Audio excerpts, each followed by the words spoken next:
I'm so grateful to be here, and I know how important of a night this is for the Viking Athletic Department.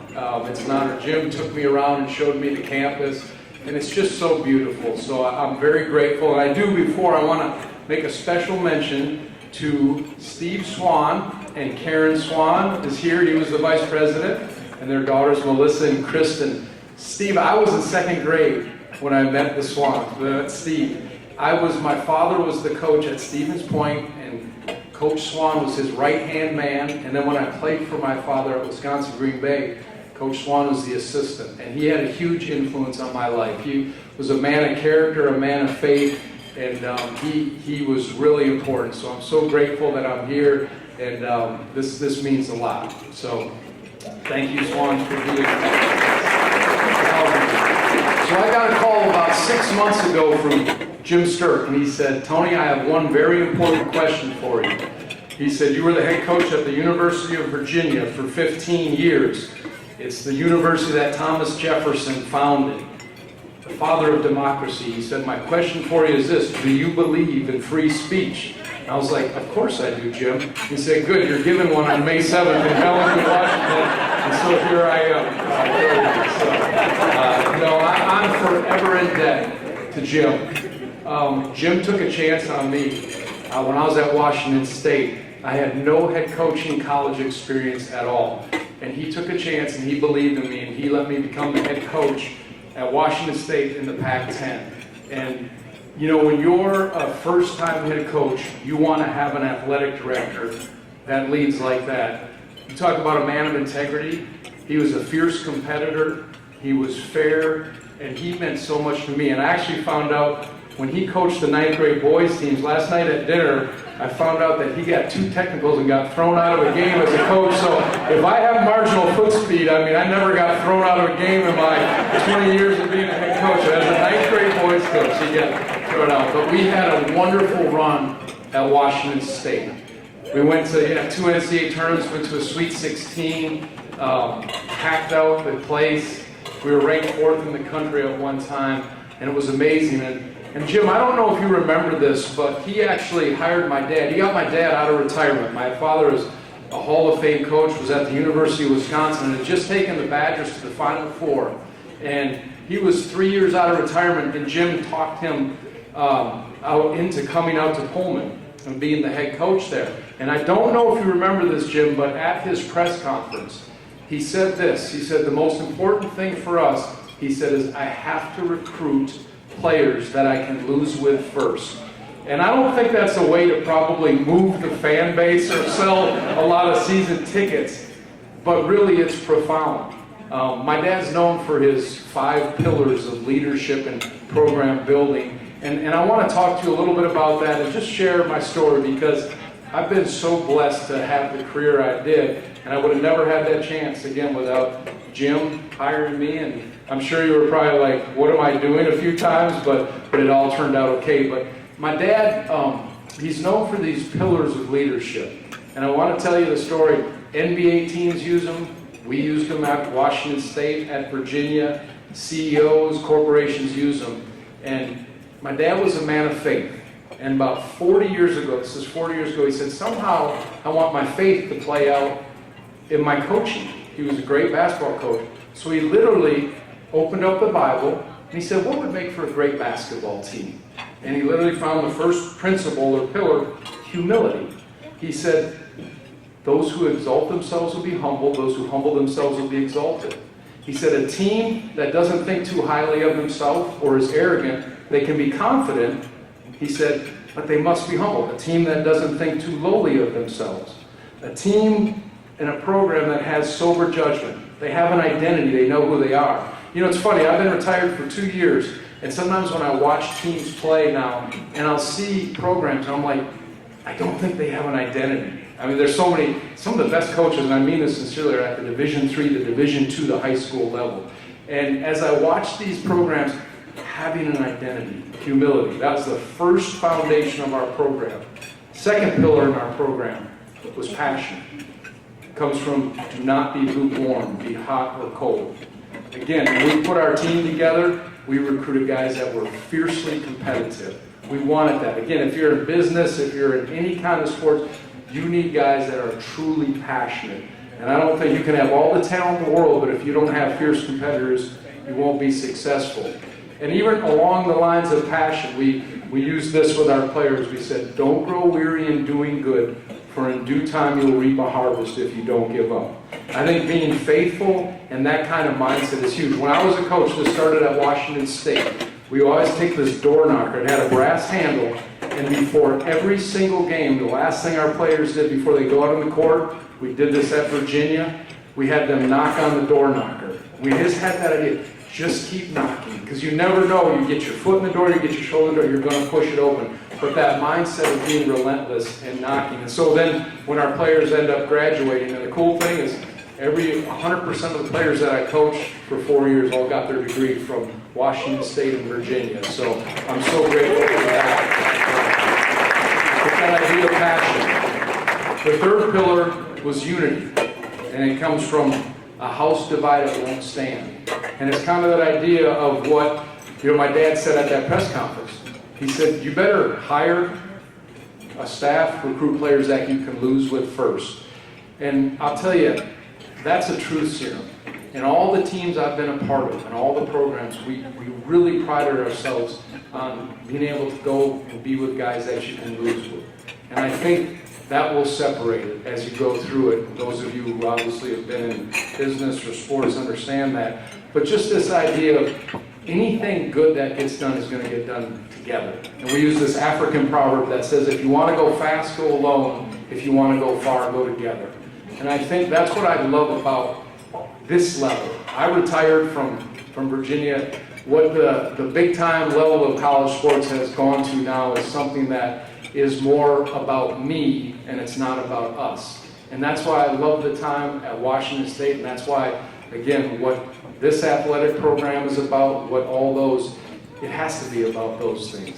And again, I think you can find a group, if they'll play together, and at least in basketball, they'll beat more talented teams all day if they're truly unified. The fourth pillar is servanthood. And today's society in college athletics, it's kind of like, hey, I'm entitled to this. I'm entitled to this. Well, this pillar of servanthood says, no, the way to greatness is through serving others.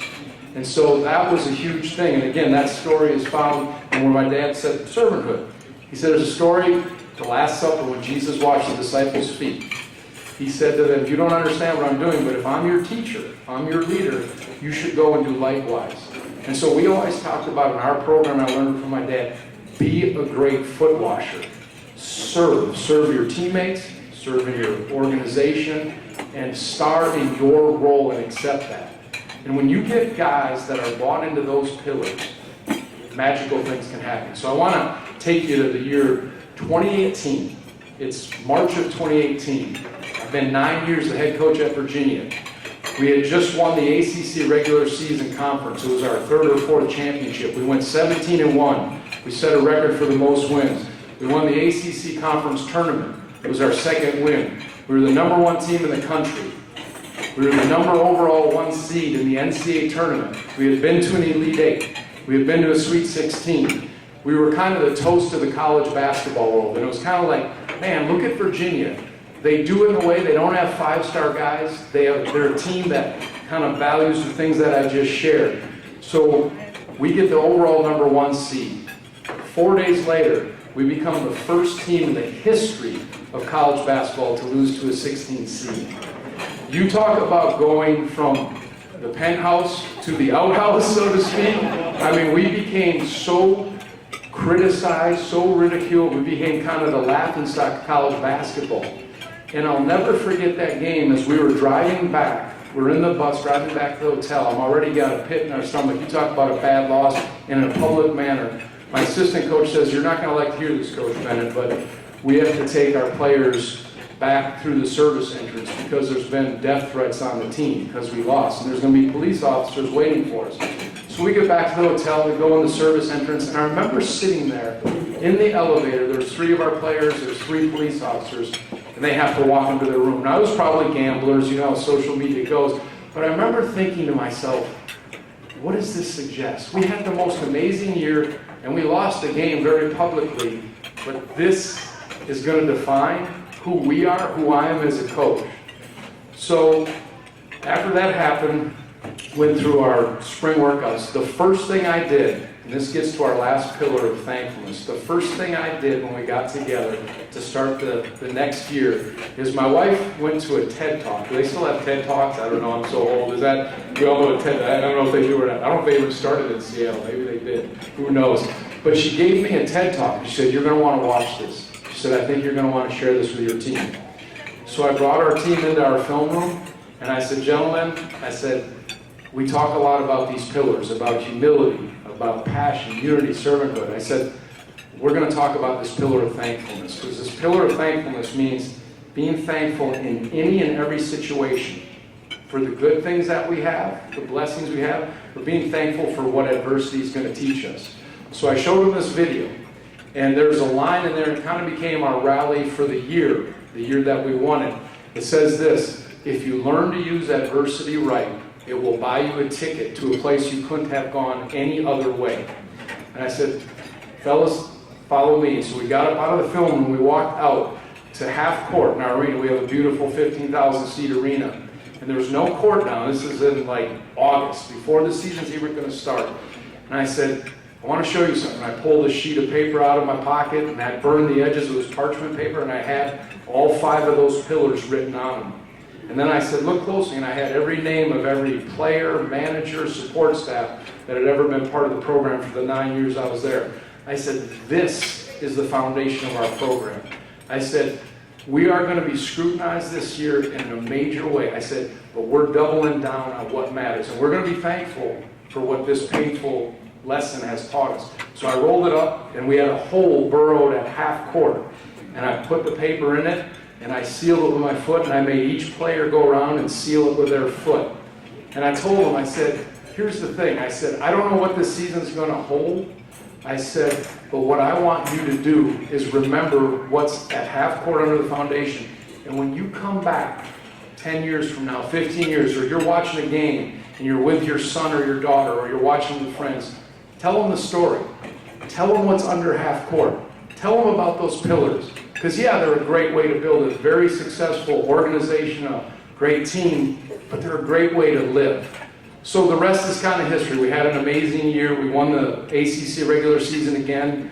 We got a 1 seed in next year's tournament. I was actually kind of hoping, I was like, I think I'd rather be a 2 seed this year. I don't want to be a 1 seed because there's a lot of pressure. It was our 4th time we were a 1 seed. But we went in, we beat Purdue in probably one of the most best endings in the history of the NCAA tournament. It was amazing how we won it in overtime. Went to the Final Four, played in front of about 80,000 people. We're playing Auburn in the Final Four. Kyle Guy, one of a great player for us, gets fouled with 0.6 seconds. We're down 2 points. He goes to the line and he makes 3 free throws. And so we win the game. So we're playing for the national championship. And I'll never forget this, and I'm almost done here. I brought the team in, it was Sunday. And there's only 2 teams left in America practicing. And it's just this feeling. I'm sure, I wish Coach Jackson were here. I know he won. He was so good to me when I was at Washington State, and I know how successful he was here in his time. And I got to meet Tony and some of the other coaches at lunch. But when there's 2 teams left, and it's the national championship, and it's the Sunday before championship Monday, it's a magical feeling. 80,000 seat arena, no one's there. I said, guys, we finished our practice. I said, come on to half court. So I brought him to half court. I said, I want you to look down in half court. I said, you know, at our gym in Virginia, we have our pillars buried under the floor. I said, they're not here. I said, but you know what? I said, they're in each and every one of you because of what you've gone through. I said, now let's go and try and win a national championship.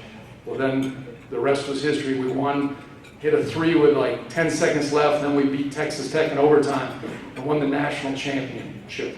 And this is really cool. About 30 minutes after that game, I'm standing outside the locker room, and there's a famous sports writer. He's no longer with us. He passed away a year ago, named John Feinstein. I don't know if any of you know him. He's written books. He's covered every major sporting event there was. He said something. He said, Tony, you want to know something? He said, if I wrote a script of your story, of what just happened, and I sent it to Hollywood, and I said, I want you to make a movie of this. He said, you know what they do? He said, they'd send it back and they'd say, it's too unrealistic. You got to make it more real.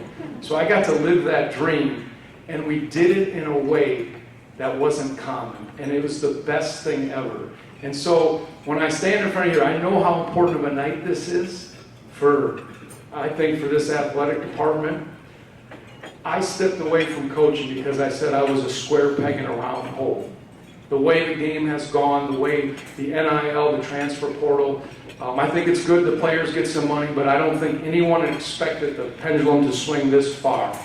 I didn't fit. But I think Division II, maybe the Ivy League schools, I think you're like the last frontier of like true amateur athletics. These athletes are going to learn when they're playing here. They're going to learn what it means to have lifelong friendships. They're going to learn what it means to be resilient. They're going to go through adversity, and they're not just going to be able to hit the easy button and go somewhere else. They're going to get their degree. They're going to have a network that's going to last them a lifetime. That's what amateur athletics is about. And what's happened at the highest level, I don't know how it'll be fixed. I don't know. But I know this is what it's about. So I am so grateful to be here. And I hope we're going to raise a lot of money. I think I got it in my pocket. Yep, here we go. I got it. So I'll put this on. So I am right now a Viking for sure. But I hope tonight you will raise a lot of money. I think, is there an auction next? Is that what's going to happen? For this university, this athletic program. Because amateur athletics, the lessons that sports is one of the greatest classrooms to teach these young people. And these are more, when I look at what it is, I don't think what's being taught to the highest level, the Power Fours, I don't think the lessons being taught are very good anymore to them. It's kind of about instant gratification. What this level's about is the right stuff. So again, I hope you raise a lot. Thank you for listening to me. I will say go Cougs, because I was a Coug. I'll say go Cougs, and I have respect for Washington. I'll tell one quick story that is why my dad is very famous, and I'll leave. He was the coach at Washington State. What year was it? Probably 2004. We were playing the Huskies.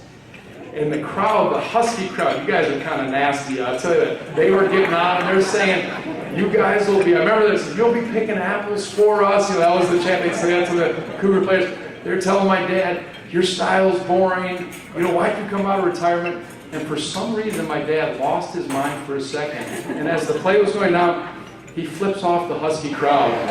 He literally did. So he got in a little trouble. The AD was nice to him and he didn't do it, but he's famous for flipping off the Husky crowd as a Washington State Cougar. So thank you guys very much.